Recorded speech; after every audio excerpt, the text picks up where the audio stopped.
Welcome to this post-game media edition of Talking Hoosier Baseball. Today is Sunday, April 6th, 2025.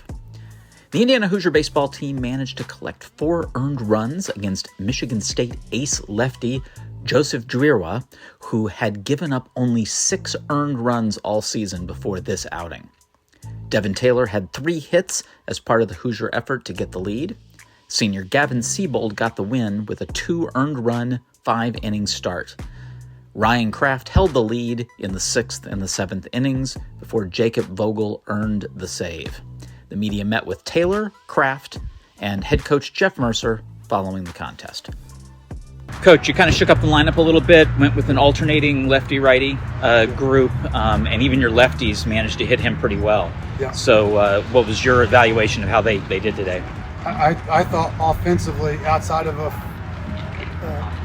I told the guys the difference in the game was when we focused a ton on just our approaches. Just let's get back to making sure we've got really good approach, really good at bats. And I did. I wanted to alternate the lineup there. Andrew came to me before the game and said his foot was bothering him, so we made a change. And those guys, I wanted to go left, right, and not allow him to be comfortable. And we did a really good job. We knew they were going to run big shifts, and so we spent a bunch of time on the spin ball and offset and being able to try to use the shift against them. I thought they would probably pull the third baseman more, but we probably have enough bunts on synergy that they didn't feel comfortable doing that. But I felt like we would have been prepared for that if they had. And so you look at a guy like Cooper, and I thought Cooper had Devin had a great day and Tyler was good, but Cooper had the quintessential day of at bats for us, where he got into good counts and he took some strikes that were out of his 3-ball or out of his 5-ball. And worked and it had a tremendous day. So hopefully changing the look for him made it a little bit less comfortable. But the reality is you can stack your lefties if your lefties have good at bats like we did. You saw the adjustment from Jay Kienle where he gets a first pitch, a cutter or whatever, fastball away, cutter away, with guys on first and second. Instead of taking that pitch, he stays on it and shoots that ball to left center to score a run. You just saw more of that today. Devin taking the backside single with the big shift, and that's what we've done. We've done that well. We've done it well this year, but I thought we were much better offensively in just being dutiful again, and not just sometimes when the wind's blowing out, you just get away from you get extra cookies, you get extra mistakes, you can miss a ball. Corbin's ball in the first is a homer, and then you get away from having to really grind your at bats out. And so a day like today, that's a little bit, you have to change the style. It's actually really good because it forces you back into your approaches, or you have no chance. You'll get shut out. And so from that standpoint, I was really pleased.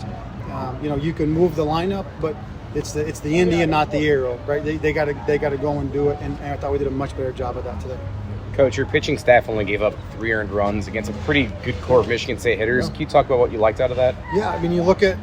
You're on schedule. You look, the Tuesday game versus Louisville, give up 2 earned runs. They give up 3 earned runs. We attacked. We didn't give them free bases. I think we had maybe 1 walk, 2 walks, and one of them was a leadoff an inning. But we didn't give them free bases. We took care of the ball. We got to throw the ball to second base with conviction. That guy's out by 2 steps, and I talked to him about it. We got to throw the ball to second base with conviction, and that guy's out, and they don't score that other run. But from a pitching standpoint, we did a really good job. They were on Crafty, and so Crafty was fine. And sometimes, as you know, like matchups are tough matchups. Well, the lefty sinker bowler was a little bit tougher matchup for him today, so you get him out, and you get the 4-seam guy back in there. It's nice to have Bogey back in the mix, so you have another guy to go to, and that's the difference in the game. We're a time or two we've been a little bit short with some of those guys out. You got one more guy, and you're able to go finish it off. But yeah, we were competitive. We held the run game well. Our slide steps are really good. Our picks are really good. They just were really professional in the way that they competed, the way they executed. And then we took care of the ball. We went and got some balls, played well in the infield. Will Moore made just a tremendous play at third base to start the inning. Then he gets a chopper, and I think in the 8th with the guy on base, there's a ball over top of second base for Tyler.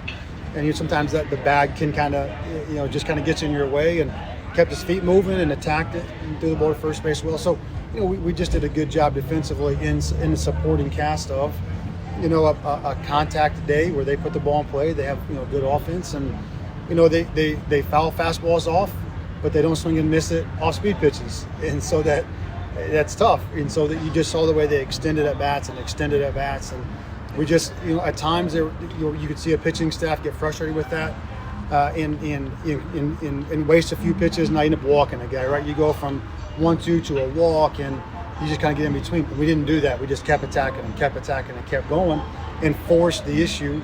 And so you put them at a disadvantage in the way that you attack the strike zone with multiple pitches all day. Even they were awesome with 2 strikes, and so we didn't allow that to stop us from being competitive.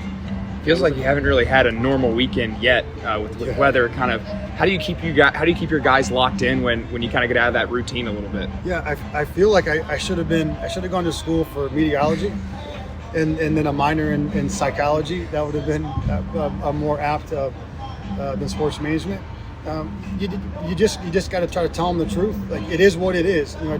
I told the guys before the game today, it's not the weight that breaks somebody, it's how you carry it. It just is what it is. There's no point in complaining. You can say, well, it has been tough. 3 or 4 doubleheaders on Fridays. This is going to be our 3rd Monday to play. But what else do you do? Like, you just got to keep going. You just got to keep fighting. It is what it is. But what I'm proud of them is when we've been on schedule and when we've been lined up, we've played really well. Now we got to be able to be a little bit better in those 4th games a week. But you just try to shoot them straight. Like, you can't make excuses for them. They can't make excuses and transfer blame. Well, the weather and this and that. It's just been a spring like that. So get over it, move on, bow your neck, and carry the weight the right way, and get back in there and fight through it. So we did that today. We're going to have to do it tomorrow, and we're playing on Tuesday, and we're going to do it. So there is no way but through. You just got to go through it. Yeah, as veteran pitchers taking over today, 70% strike percentage. Is there something that you can? Coach Glansman, I love that. I'll make sure I mention it to him. Yeah, it was a big moment for you guys, especially attacking a good lineup. And is there something you can take those veteran pitchers and take that to your young pitchers and say, this is a kind of game where you can go kind of show these guys, whether it's attacking the zone or using off-speed pitches early? What is it that you would show to these young guys? Yes, no, it is. I mean, it's a cross college baseball, but it's us too, and you can't wait to see the ball go through the hoop to believe that you can take it through the hoop. Leadership is critical. We have great leadership on the pitches. We talked about it, right? But you can't just sit on the bench and eat snacks and be like, man, Crafty, you're awesome. No, that's me too. Like, I'm watching this guy. He's going to play baseball for Indiana for a couple more months, and then his time here is done, and then it's somebody else's turn. And so you can sit and watch and eat fruit snacks and hang out, or you can get your butt in there and follow the lead that those guys have set forth and figure out how to do it. But it starts with conviction, it starts with confidence, and you just can't hope it through. You have to believe it and attack it, and it's a demeanor and a mentality and an attitude. And they've had plenty of leadership internally to show how it's done. You watch Seebold the way he went today, attack and attack and attack, and 0-2 and 1-2 and 2-2, and they're fouling him off, and he just kept going. So yes, there's no, if there was a one-off coaches meeting that I had a magic pill that I could give somebody, and man, I could retire tomorrow because I'd start making those and selling them. But you got to get them in there. Carl mentioned it last week. When you're on schedule a little bit, you got some guys, you can start inserting some guys in 1 and 2 batters at a time and get them in. And our Wednesday at live at bats are big. And but yeah, you gotta follow the lead as well. They're capable. I'm confident in them. They gotta believe in themselves and get out there and compete and fight. You're exactly right. You hit the nail on the head. You told us on Tuesday that you guys were practicing for left-handed hitters. You saw a bunch on Tuesday against Louisville. Yeah. How much did that prepare you for today? A ton. A ton. We spent the last. We played on Saturday, and we practiced our tail off on Sunday versus lefties. We saw a bunch of lefties on Tuesday, and then we spent the last 2 days with lefties in there. And not to be redundant, I know I'm a very simple-minded person, but I can set the machine up, and we can create the exact, not me, right? Coach Weatherford runs the hitters. He can create the environment, but you still have to go out there and follow the daggone plan. You have to follow the approach. I can set the machine. We can do all the breaking balls. We can do all that stuff. But if you go up there and you take a 5-zone fastball in a RBI situation, there's no amount of machine work. You got to go execute it. You got to go do the damn thing. So it did help us a ton. knowing your opponent. Louisville always has a bunch of lefties, and you knew what they would do. And then the big guy from Michigan State here, you knew what you were going to get. And he went and executed his plan to a T that you figured he would. And we put good swings on him and really made him work all day. And I thought he threw well. He didn't give it to us. He was competitive. He was tough. He was as advertised. But we had our bats and we were prepared, and then we went and executed in the fight, and that's what it takes. So yeah, it helped a lot. But again, you could take 2 days off of practice, or you could practice hard as hell. But if you don't get in there and execute the plan, then there's nothing you can do about it. But that's a great question. Coach, Hogan out in right field today defensively. How impactful has his willingness to adapt to whatever role you need him to fill? How impactful has that been for you guys? Huge. Hogan's obviously a great player, Mr. Baseball, and an amazing kid from a great family. And we've asked him to catch, play third base, play second base, and play right field, and be a great hitter. We've asked him to do a lot, but he's capable of it. Now, the first fly ball on the right, I was a little apprehensive. It was not the most direct route I've ever seen. And I looked at Coach Weatherford. I said, "Do you think he's okay?" He said, "Yeah, he'll be okay." And then the next inning or 2 innings later, made that great sliding catch. And then he got settled in and went and played really well defensively. But from getting the spot start, and on the outfield, 50 minutes before the game starts, to going out there and playing a really good right field and having a really good day offensively, it's been, it was a great job from him. But he's capable. I told him he's a great player today. He's going to be a great player here for a long time. He's going to be a great leader, and that comes from toughness and aptitude and adjustability. And what's the team need me to do today for us to win? And he's a winner, and he helps you win when you have guys like that. And that's contagious. Coops played 3 different infield spots. Well, Moore's played all over the infield. You got some guys doing those things, and that's what it takes. It's you just next man up. You move forward. You go play, and those guys played really well. I was really, really proud of the way that Hogan played today. He played like an upperclassman, and I wouldn't expect anything less.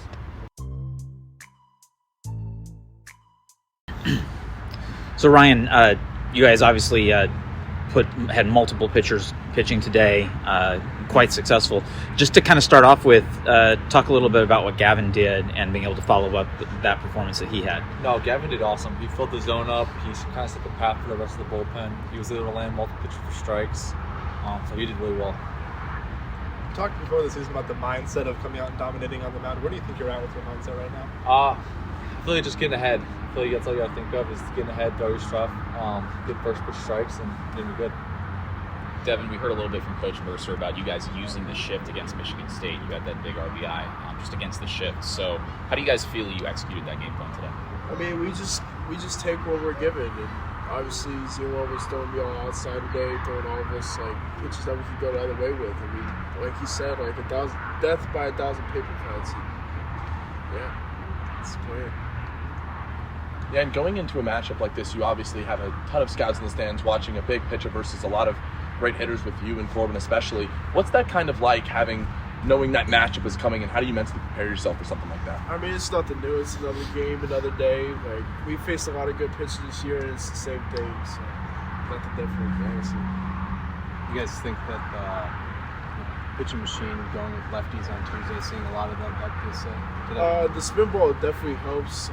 Now knowing that the metrics can line up, regardless of the arm slot, just standing in there before the games helps a ton, whether you think so or not. Devin, can you talk a little bit about the team and the defense? You guys made a lot of great plays, yourself included. Can you just kind of talk about what you guys have been talking about in the locker room and how that's kind of projected out to the field? Yeah, I mean, all year we've prided on defense. Day in, day out, we'll do cuts, relays, power fly priority. That's our number one thing. We know we can hit, but we have to get that other side to help us win games, and that's what showed up today. Ryan, how much does that do for you on the mound when you have that defense behind you? That's huge. When you throw your stuff in the zone and they hit it, you have a good defense behind you. You can trust them to make any play. So it's really nice knowing that they're behind us. Ryan, Coach mentioned that this wasn't, the ideal matchup for you today. Kind of just talk about what you did to work through that and keep the lead intact. I mean, honestly, I didn't really think much about it. I know I have my strengths, so I kind of just attacked those strengths and went after them. So Yeah, it was you, Seebold, and Vogel, all veterans who have played in big games for this team, throwing 70% strikes today as a staff. What do you guys take into maybe some of the younger guys in the staff who maybe have struggled with the zone more, and what do you guys talk to them about to maybe help them attack the zone and maybe up their confidence as the season goes? I feel it's just trusting themselves, knowing that they got here for a reason. They're good baseball players, they're great pitchers. Trusting their stuff. We've all struggled at times, but it's how you bounce back. So. Ryan, what's it mean for your pitching staff to go out and throw just 3 earned runs against a good offense to open up the series that way? No, it's huge. It's a huge boost for the bullpen and the rest of the pitching staff, knowing that we got the first Friday win. So kind of sets a tone for the rest of the weekend, I guess. But so it's been good. And what did your preparation look like, with all the cancellations and the weird weather for this weekend? Just stick to the plan. I mean, if I throw a bullpen here and there, just get off the mound, make sure I'm getting my work in, throwing, so just staying fresh. Devin's a nice feeling to score after the 4th inning. I mean, it's always good to score, like 1 through 9, obviously. So, yeah. Indiana concludes the series with a Monday noon doubleheader. See you at the BART.